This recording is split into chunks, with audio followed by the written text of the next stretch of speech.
this week, because this week is the day of Tisha B'Av. You know, friends, do you shut the door so we don't have so much noise? Tisha B'Av, children, is going to be on Thursday. That's the day we fast because the Bet Hamikdash got destroyed. But remember, children, that firstly, Hashem destroyed the Bet HaMikdash because he was really angry at the Jewish people. And lo aleinu, it was the Jewish people who were supposed to get hurt.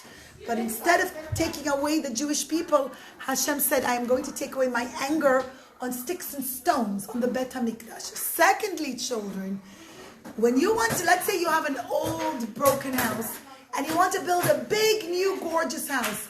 Can you just go and build a big, new, gorgeous house on top of the old, broken one? No. No. You have to first break it down and clear the land and then build a new one. Children, Tisha B'Av is the day that the Bet HaMikdash, the first and the second Bet HaMikdash, got destroyed. But it was only in preparation for the third Bet HaMikdash that we will have when Mashiach comes. And this time, the Beis HaMikdash is going to stand forever, because the one who's going to build it is going to be Hashem. Hashem is going to bring the Beis HaMikdash for us, and Mashiach is going to finish the doors and things like that. Now, so just before we get into our story, no, we have to go further. No. 1 second, girls. I don't let these. Okay, as long as it's one chair only, okay? Not more than one chair. I thought I put out enough. Sorry, girls. That's okay. Girls, before we get into our story, let's just go very quickly over some of the things that we do not to show Hashem that we really want the Bet HaMikdash, and we are refraining from doing any act of joy. We are going to do certain things this week. What don't we do this week? It's during the 9 days. We don't. We don't have get married. We don't do haircuts. We don't play music. We don't listen to music. We can listen to acapellas. We don't go shopping for new clothes unless they are on sale. Okay, children also. We're cutting your nails. Yeah, I lost the picture of cutting. We We don't eat more. People, you're not allowed to hear music from like business. Right. So acapellas. Okay, children, we don't eat what? Meat. Now, kids, if your mom at home wants you to eat meat, that's because some people have the minhag that children can eat meat. So don't say like, oh, mommy, I don't want to eat. It's the 9 days. You have to do kibbud avim. You have to listen to your mummies, okay? You're on the bar and bat mitzvah, and so you don't have to you know what I'm saying? Refrain from eating meat. We don't drink wine. In fact, this week we had Havdalah, and the adults couldn't drink the wine. In our place, it was my grandson, little Mendela, drank wine. Who drank wine in your house, Mashki? Mayor drank, right? We have to be careful not to drink wine this week. There's also a custom not to wash clothes. But if your mommy is washing, then it's probably because she needs it for the kids. But generally, we don't wash our clothes. We don't iron our clothes. Children, on Tisha B'Av itself, which is, we're going to go over it again, it gets even stricter. On Tisha B'Av, you cannot wear leather shoes. We have to wear only like plastic shoes, like Crocs. We don't sit on chairs. We sit on the floor. That's only on Tisha B'Av, though, on Thursday. Wednesday night and stool. Wednesday night and Thursday. And some people have the custom of putting a pebble under their pillow or sleeping without a pillow. But children, what we really want to focus on, although we have to go over the halachot of what we had to do during the 9 days, we need to focus on the underlying message of the 9 days in Tisha B'Av, which is the message of joy, that Hashem cleared the way, so to speak. He broke the old Batei Mikdash in order to make room and purpose to build the third Bet HaMikdash. And the Tisha B'Av is actually a tremendous Et Ratzon, a time when Hashem is ready and very favorably disposed to the Jewish people and ready to hear our tefillot, specifically when it comes for tefillot of the Bet HaMikdash. Children, before the Bet HaMikdash was destroyed, there was a very great Navi. His name was Yirmiyahu. There were other Nevi'im. I'm probably not remembering their names. Oh, I did write it down. It was the Navi Yirmiyahu, Uriah Navi, and Zechariah ben Berachia. They all prophesied that the Bet HaMikdash will get destroyed. But they also prophesied that Mashiach will come. Counselors, I'm so sorry. If you can help when the kids are being disturbing to interrupt. Thank you. And in fact, one of the prophecies, Yirmiyahu Hanavi said, Jewish people, I prophesize that the Bet Hamikdash will get destroyed and everything will vanish. And from the very place where the Bet Hamikdash and the Kodesh HaKodashim stood, then Shu'alim Yalchu bo. Foxes are going to come out of holes from the ground. There's going to be holes in the ground where the Kodesh HaKodashim was, and little foxes will come out of it. And the Jewish people were very sad.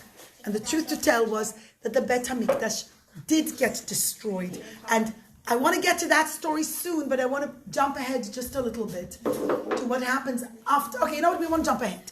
So children, what happens was, remember we learned the story of Kamsa and Bar Kamsa, right?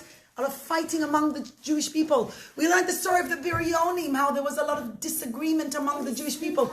Some people said, oh, let's become strong soldiers and fight against the Romans. And then all the rabbis said, no, let's make peace with them. Let's befriend them. Let's not have anything to do with, like, show them we're being friends. And some people said, no, let's become just like the Romans. Let's stop learning Torah. Let's become very like big artists and learn their culture and show them we don't want to be Jewish anymore. God forbid. Children, there was a lot of disagreement, a lot of disarray. Either way, because of a lot of the disagreements among the Jewish people, which I'm not getting into because we learned it during the past week's comments later, a king came. He was a very bad king.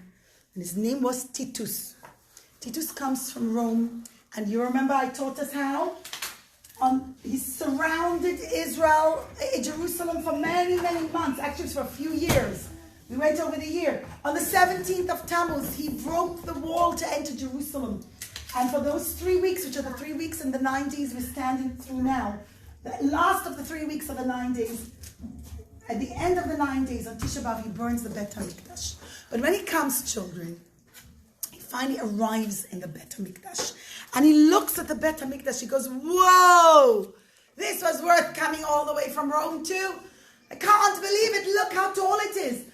Children, this part of the Bet HaMikdash, you can't see it in the picture, but it's actually 11 stories high. It's a very, very, very tall building. The building we're in now is only 3 floors. If you look at it from the outside, our building is maybe 2 or 3 floors. Yeah, 3 floors. But if you can imagine, and our building is so big. Imagine the building 11 stories high, and the crown on top made it even taller, and it had many beautiful rooms. And he starts to look, and his eyes pop out. He goes, whoa, look at this. Jerusalem is amazing. You see, kids, all the Jewish people loved the Bet HaMikdash. And people would every day come and donate their gold and their jewels and their silver and their treasures, and they would give it to the Bet HaMikdash. And in the Bet HaMikdash, there was the most incredibly beautiful, beautiful things. There was the Mizbeach, where they brought up on the altar, on the Mizbeach, they would bring up like cows and sheep and goats as korbanot, or little doves, korbanot to Hashem. There was the Aron Kodesh. Now, something I have to explain to you children. During Beit Rishon already, there was a great Jewish king. His name was Chizkiyahu HaMelech. He said, I could see through Ruach HaKodesh that the Bet HaMikdash is going to be destroyed. Nebuchadnezzar will come. I'm going to take the Kodesh HaKodashim, and through tunnels in the ground, he carried it very far. And he hid the Aron Kodesh underground. It's still in existence today, children. There are many archaeologists who are searching for it and looking for it. And I've even read an article where there's one archaeologist who claims that he really knows where it is. And he's not even Jewish. But the great rabbis tell him, please don't undig it. You can't undig it until the coming of Mashiach. Now, whether or not it's true, I don't know. It's just an article I read in the newspapers. But one thing we do know is that it got hidden. That the Romans never touched the Aron Kodesh, what has the luchot inside. That one got hidden underground. How big was it? There's the measurements are written down. Yeah, I don't know. The wings are a box and a box. The wings are very, very, very big. They expand the entire room. You don't see it in this picture, in this depiction. But the wings were massive. They went from one end of the room to the next. There were things like the copper basin, what they used to wash their hands from. There was the golden altar, the Kohen Gadol's beautiful clothing. I told you about that last time we spoke. How even today, Rabbi Jakubowitz from England had actually seen the tzitz, the like kind of golden plates that the Kohen would wear on his headpiece. And of course there was the menorah. But children, the menorah that Moshe Rabbeinu built also didn't get into the hands of the goyim. When Chizkiyahu HaMelech hid the luchot, he also hid the menorah. And you know how we know it, children? Because when Titus goes back to Rome, children, Titus, if you go to Rome, I was actually there in Italy, he built something called Shar Titus. It was like a big gate. I have a picture of it. And in Shar Titus was a big gate. This is what it looks like, kids. If you go under it, we don't stand under it. I was there together with my husband when we were first married. And my husband told me very carefully, he said, don't stand under it. We Jews are careful not to stand under it. But we looked from the outside. And if you look close up, we could see the depiction of the Jewish people being taken into slavery by Titus, and he wanted forever it should be remembered what he did. Instead of saying, I'm sorry, I hurt the Jews, I took them into slaves, I stole all their things. Instead, he was very wicked and evil, and he was very proud of it. So he made like on the wall carvings that stands to this day. You can go to Rome and see it. I was there. And over there, you see that the menorah that he brought is round. We know, according to the Rambam, that the Rambam explains the menorah that Moshe Rabbeinu built wasn't, Rambam is Rabbeinu Moshe ben Maimon. It wasn't round, girls. It was triangle.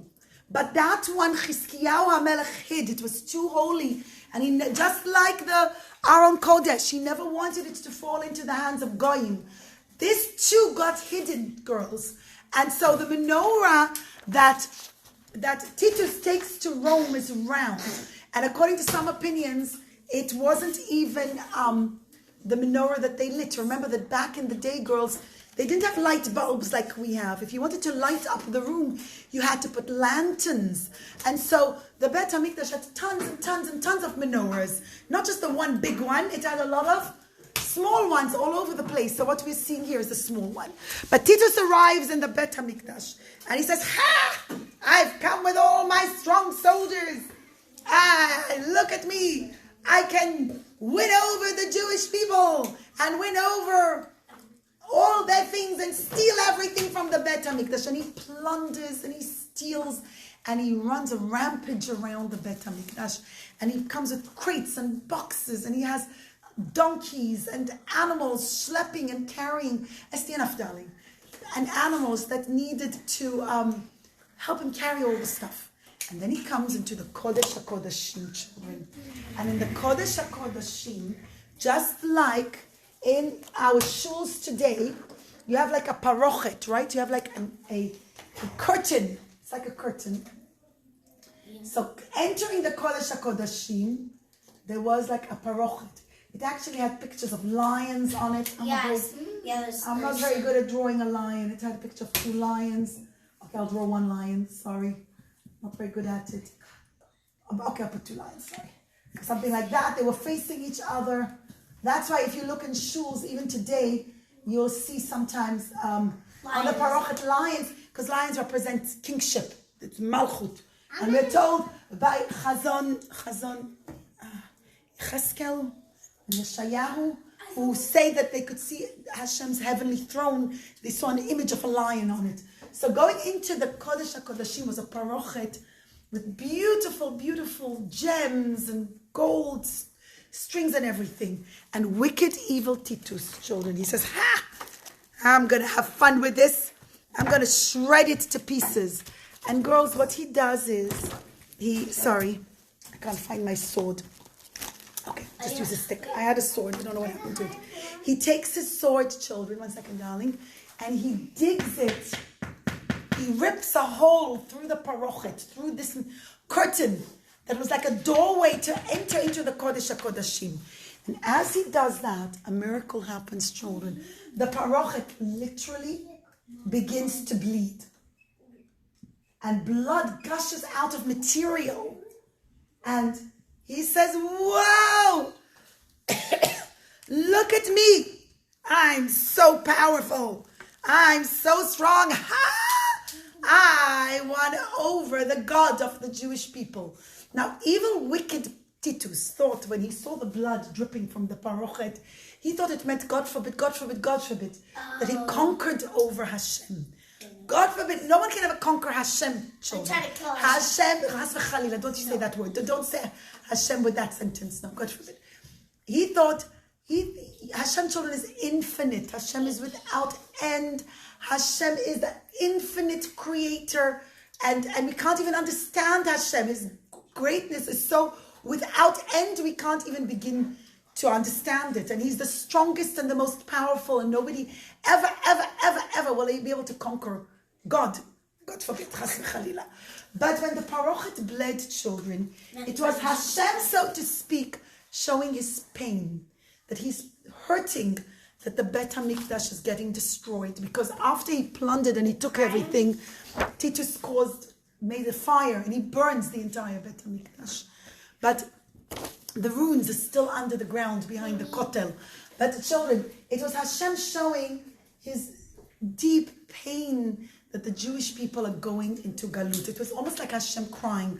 But Hashem said, better this holy, beautiful building will get destroyed than, God forbid, my children. I don't want to kill the Jews. Instead, I'll destroy. I'll take out my anger on sticks and stones, and not on the Jewish people, although many Jewish people did die also.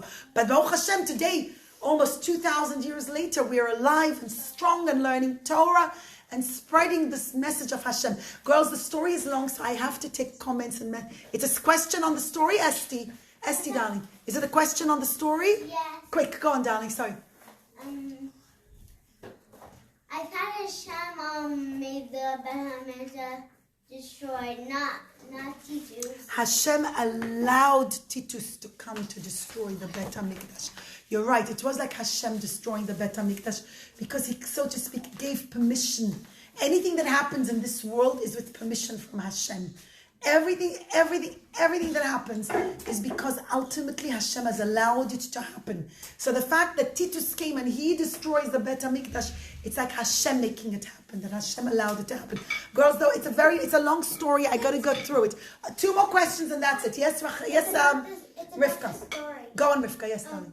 Why can't Hashem just make a miracle? Why do you have to do anything? You could. Anything? Why can't you just make a miracle that never could destroy the Bet Hamikdash, so he won't cry and show his pain? You're right.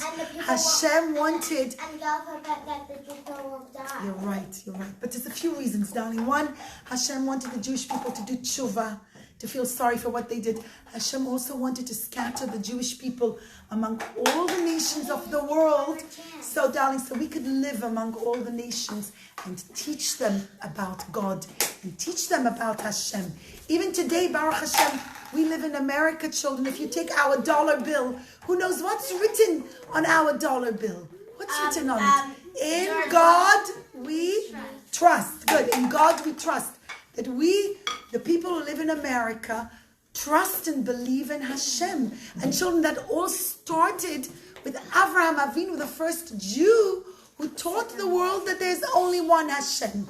And we, Avraham Avinu's children and grandchildren, great-grandchildren, continue to teach the world this concept. And Baruch Hashem, the vast majority of the world has learned about it, that there is one God who is always everywhere. Yes, darling? We're not asking. No, we can't cut down the lines. Okay, guys, I'm continuing with the story. Children, Titus plunders and takes... Oh, darling, can you pick up what I dropped, sweetie? Sorry. And takes all the things from Israel. And now he's on his way back to Rome, children. And he holds this big sword. I found the sword.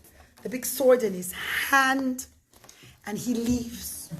And as he leaves Israel, He has left Israel completely decimated, completely destroyed. The Bet Hamikdash burnt, children, for the whole of the 9th of Av, and the night of the night, through the 9th of Av, through the night, and then it continued to burn the next day, till the morning, till the 10th of Av. It kept burning and burning and burning, till everything was gone. And the only thing that was left, children, was holes in the ground and broken pillars. And it was very sad. And the rabbis walk around and look at the destruction. They eventually all go into Galut. But Rabbi Gamliel is there, and Rabbi Elazar is there, and Rabbi Yoshua is there, and Rabbi Akiva is there. And they're all walking, and as they look at the destruction, and they see what's happening, from the hole in the ground, coming out, they see little foxes coming out from the very place that was the Kodesh HaKodashim, the very place where only the Kohen Gadol could go once a year on Yom Kippur, and it was so holy. If anybody would step in there, they would die immediately. And if the Kohen didn't have good thoughts, he would die. And yet now that very place had holes in the ground, and out of the holes, little foxes were roaming. And the 3 rabbis, Rabbi Gamliel and Rabbi Eliezer and Rabbi Yoshua, they begin to cry and they sob and they cry and they look at it and they say, "Oh, look what's happened." And Rabbi Akiva, who was the 4th rabbi, right, he starts to laugh and he goes, and they look at him and horrified, they're dismayed. What's he laughing? How can he laugh about such a thing? And they turn to him and they say, "Rabbi Akiva, how are you laughing?" And he turns to them and he says, "How are you crying?" And they say, "What do you mean? Look what happened. Look, the Bet HaMikdash got destroyed. And where the Kodesh HaKodashim stood, now there's only holes in the ground and foxes are roaming around. And that's why we're crying." And Rabbi Akiva tells them, "You're right, but you're only remembering half the prophecy. Yirmiyahu HaNavi and Uriah HaNavi and Zechariah ben Berachia, they all said the Bet HaMikdash would get destroyed, and foxes will run around. But they also said that Mashiach is going to come. So if the first part of the prophecy has come true, that means that the second part will also come true, and Mashiach is going to come. And we're going to have the Bet HaMikdash, and the whole world will be filled with the knowledge of Hashem, like waters cover the sea." So he said, that's why I'm laughing, because exactly like they said, Al Har Tzion Sheshomem Shualim Yalchu Bo, on the mountain of Tzion that's going to become desolate, there'll be little foxes running around. But they also said, V'shavu banim ligvulam, that the Jewish people will return to their land. And they also said that Hashem will come and build the Bet HaMikdash. U'mal ha'aretz de'et Hashem k'mayim le'yam mechasim. He said, they also said, now that the bad part of the prophecy came true, I know the good part of the prophecy will come true also. Children, that's a very powerful message that Tisha B'Av has to give us. That whilst we cry over the past, our bigger focus is for the future. To know that good things are ahead, that happiness is happening, that we're going to have the Bet HaMikdash again, Be'ezat Hashem, that Mashiach will come, that he will spread the knowledge of Hashem to the entire world, and we, the Jewish children, we're going to help him do that. But children, Titus arrives in Rome.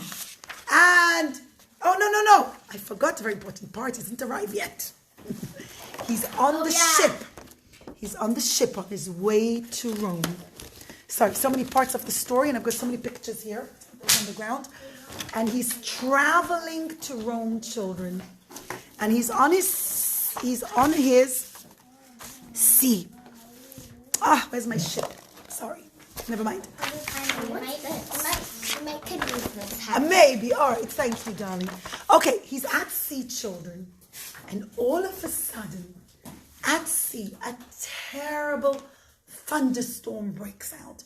The sea was very calm, and he gets to the middle of the sea, and he's nowhere near land.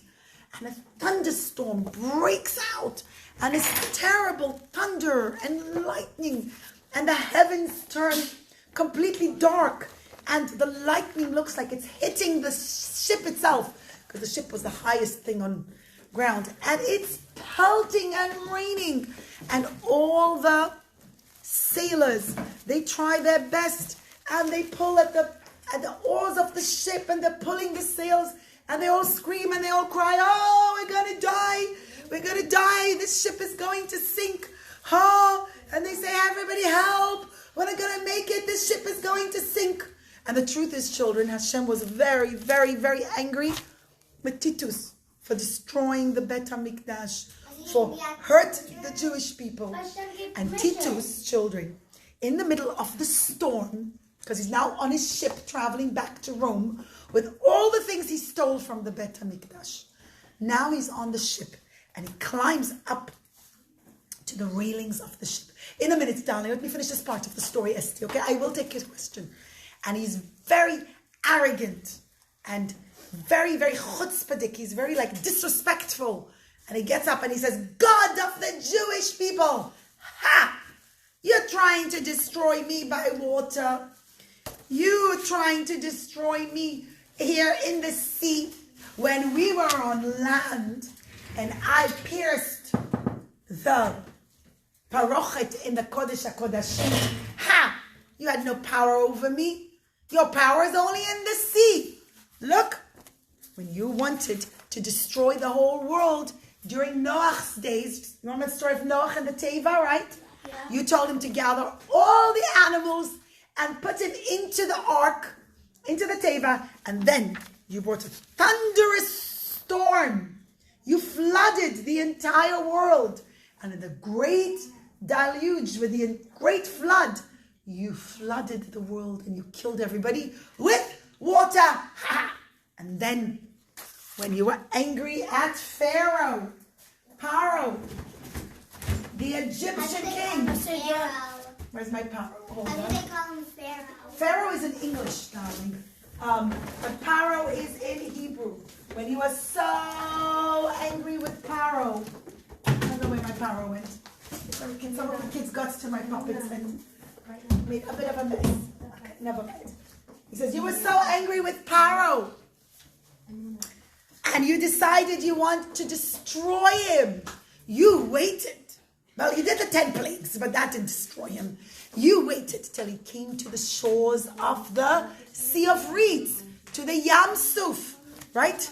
And then you made Moshe split the sea, and the Jewish people walked through on dry land, right? According to Rashi, the sea actually split into 12 parts, right?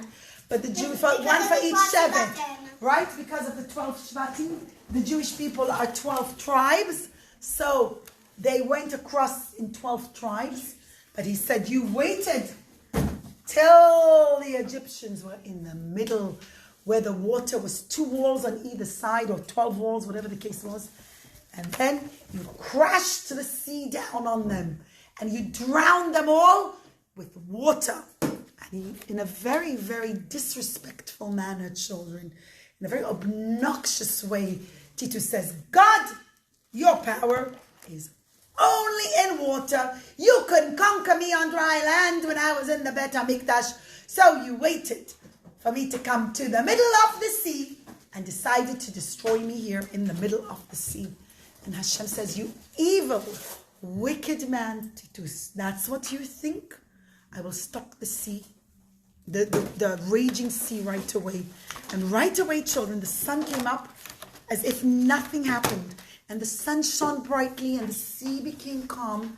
And a bat call, a heavenly voice called out. And it says, Titus, you evil man, you will see when you go on dry land, I'm going to destroy you with my smallest creature. And Titus thought he's hearing things. And he started to laugh. And he said, Pasha, just imagining. Look, I'm glad the storm finished. And children, he arrives back in Rome, safe and sound, very sad, bringing with him thousands and thousands of Jewish slaves. He was very sad, children. He built a Colosseum. It still stands today. Part of it is broken. I was there also, children. The Colosseum still stands. And Shar Titus, like I told you before, that depicts the gate of Titus, that depicts the things that he stole from the land of Israel. And he made a lot of very, very, very not nice things to hurt the Jewish people, especially here in the Colosseum. This is like a big theater, children. It still stands. It's from the ruins, like a big, thousands and thousands of people would come and sit over here. But it was sad, children. They would hurt the Jewish people, and I don't want to get into it. But like they would make like fighting between people and, let's say, dangerous animals. But we don't want to focus on it, children, because it's not a happy story. Either way, he hurt the Jewish people very badly, and many, many, many passed away in a very sad way. But that was many years ago, and Baruch Hashem, not today. And Hashem is going to, please God, only give good things from now on. But Titus stands up, children, to make a big speech and to say, look at me. Look at this big tower, this big Shar Titus I built, and this big Colosseum. I'm the most powerful. I'm the greatest. I'm won over the God of the Jewish people. Chas v'chalila. And as he's talking, a little fly comes, and the fly goes bzz, bzz, bzz. Actually, it wasn't a fly, children, it was a mosquito. And the mosquito comes, and it buzzes around Titus's head. Was it a bee? It wasn't the bee, it was a mosquito. And the mosquito goes bzz, bzz, bzz, bzz, and Titus goes, and as he's trying to make this grand speech and impress everybody, he starts to make the silliest things. And it becomes a laughing stock. Everybody's giggling and laughing at him because he tries to talk. And he goes, me, Titus. And all of a sudden, the mosquito is buzzing in his ears. Goes, bzz, bzz, and he starts to pick it into his ear. And he's going, and he can't talk. And instead of talking, he's like, and they're going, is he slapping his ear? Why is he slapping his ear? And then the bee goes on top of his head. He goes, bzz, bzz, bzz, bzz, and he keeps on hitting himself because he's trying to kill the mosquito. And everybody starts to laugh because he tries to say, me, Titus, I'm... and he keeps on hitting himself until the mosquito goes very close to his nose. And he goes bzz, bzz, bzz, bzz, by his nose. And now, children, Titus is trying to get it. It was actually not so nice, but he was trying to clear his nose from the mosquito. So he puts his fingers right by his nose. And he's like trying to clear. And everyone's going, ew, he's horrible. And in front of everyone, Titus is like trying to clear his nose from the mosquito. And instead of this being a grand, respectful speech, it becomes a laughing stock. Everyone's poking fun. People can't help it. They're all angry with him. Like some of his ministers are all angry and they're saying, what's wrong with our foolish king? Can't believe he's picking his nose in public. Oh, he's so embarrassing. And yet others are laughing and they're like, look at him. But children, the mosquito goes up his nose, children. And it gets into his nose and it goes into his brain. Now, disclaimer here, children, you gotta listen. Don't be scared. This was a miracle. Mosquitoes nowadays can't go in our nose, God forbid, and lodge into our heads. And it can't. I don't think it's medically possible. The second will go in there, it can't breathe, it'll die and it'll fall out. And mosquitoes don't go into our noses. Hashem did it in order to punish Titus because, remember Hashem told him, you evil man, I will destroy you with my smallest creature, meaning a mosquito. And children, from that day, the mosquito lodges into his brain and starts to eat away at his brain. It goes, and now inside his brain, all day long, children, it's not a miracle. It doesn't happen. No one should ever be scared that something like that could happen to them. It is not going to happen. Such things don't happen. Hashem did it because Titus was so evil and because he destroyed the Bet Hamikdash. But Titus keeps hearing inside his ears. And he keeps getting a headache. And he begins to think that it's his soldiers and all of his servants.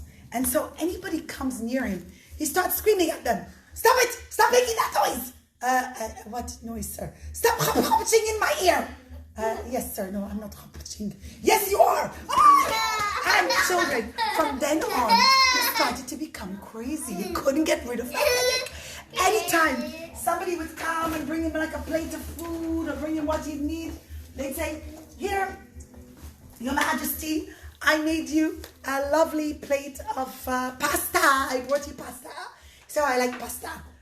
But this pasta keeps making a noise. Why is your pasta making a noise? No, my pasta isn't making noise. Yes, it is. I keep hearing chop, chop, chop, chop. Oh, you keep making a noise. Oh. And he kept pushing them, and people started to get scared from him, children. Actually, children, Titus begins to get so crazy from the noise that won't stop. It was like torturing him inside his head. He couldn't stop the noise. He kept shaking his head and it wouldn't stop. He would keep banging himself. And he got so frustrated, kids, that actually it was, he deserved the punishment. He was very evil, children. He thought he destroyed Hashem.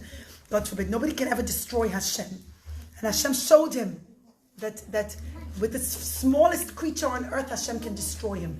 People would come, children, to talk to him. And actually, Titus would bite people. He became dangerous because he was so frustrated. And so to try and get rid of the pain in his ear, inside his head, and he got a horrible headache. It was a constant headache. No medication could stop. He got, and people got scared. They were like, this crazy kid, too scared to go with him. So one day, though, Titus goes out with his chariot, and he passes what's called a blacksmith. A blacksmith is a man who bangs like a hammer, a metal hammer on metal. It's like a, I think I have an axe here, but it keeps on banging. It looks like this. A closer picture will look like this, children. It's called a blacksmith, children. A blacksmith makes swords out of metal. It's not important. Stay here. Like this? That's a judge, darling. Not that. And it keeps on banging. So I'm almost done, kids. I know today was a very long story, and you've been listening amazing. But children, the banging was like almost like a metal sound of clashing against each other. Like that. Okay, I'm just using two scissors. But that was the noise. It was two metals banging against each other. And what happened, children? The mosquito inside his head got scared from the sound. Suddenly, it made like a noise, and the mosquito got scared. And all of a sudden, the mosquito stood very still and wouldn't make a noise. Stopped going. And for the first time in a very long time, Titus had the headache went away, and the chopching in his ear went away inside his head. And he went, I finally found the medicine. And he says, that's it. I want blacksmiths. And his servant said, what do you want, blacksmiths? He says, yes, go. Order me blacksmiths right now. Go bring them to my bedroom. I want blacksmiths in my room with me 24 hours a day and night. When I'm awake, when I'm asleep, when I'm eating, when I'm taking a walk, everything, I want a blacksmith. And children, if the blacksmith was a guy, Titus would pay him very well. He'd say, here you go. You helped to take away my headache. Here's lots of money for you.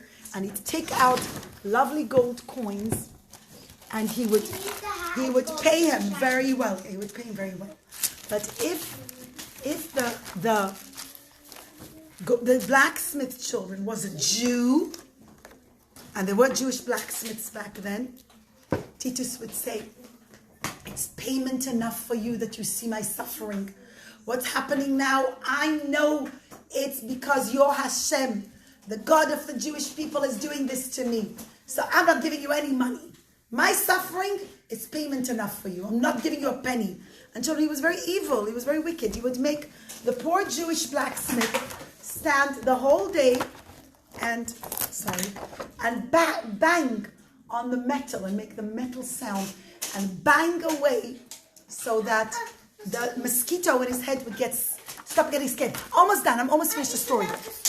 How, what, darling? What? I thought that that whenever the people used to bang, they were banging like on the horses, like hooves. Right, right. It was horses' hoofs made out of metal.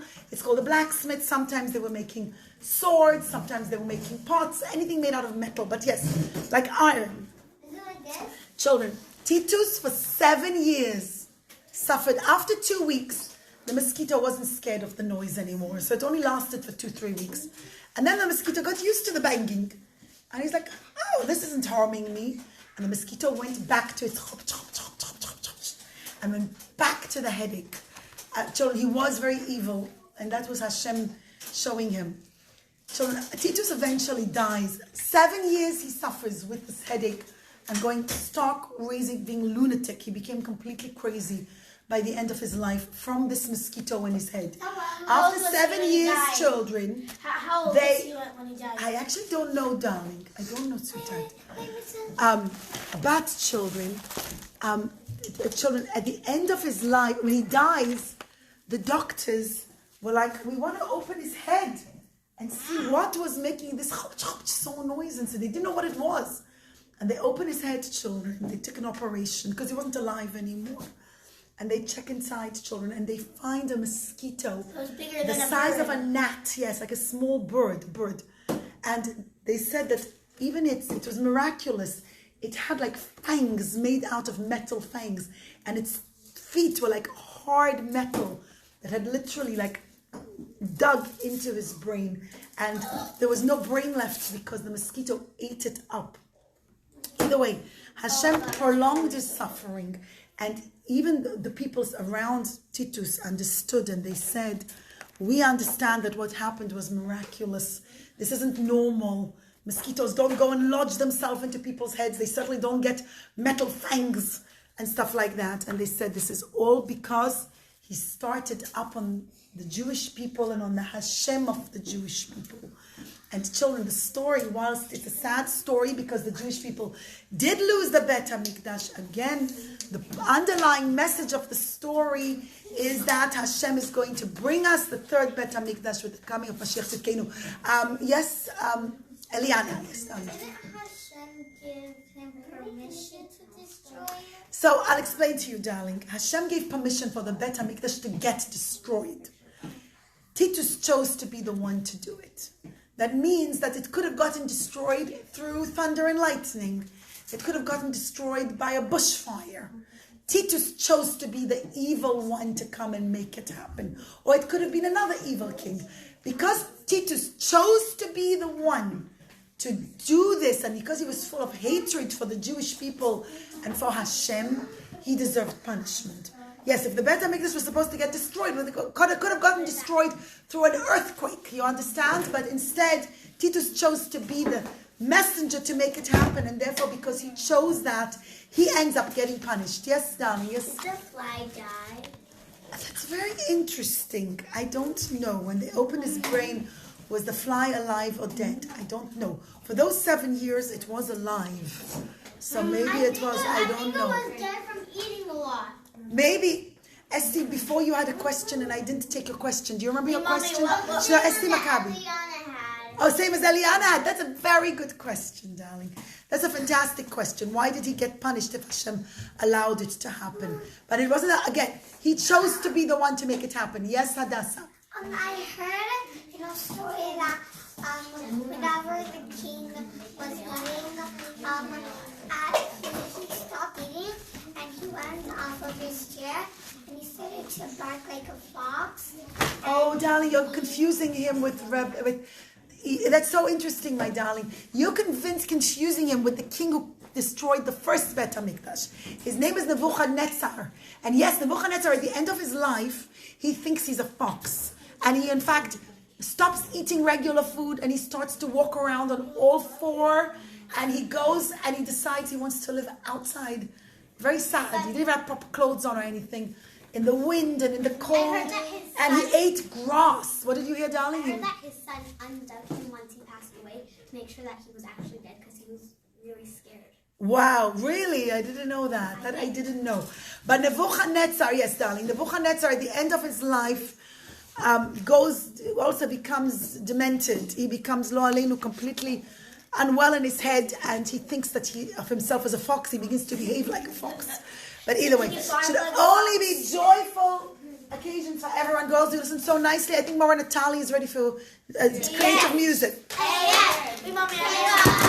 What was the sharp part on the mosquito in the middle? Was it sharp? You're welcome, girls. Thank Mommy, you. what was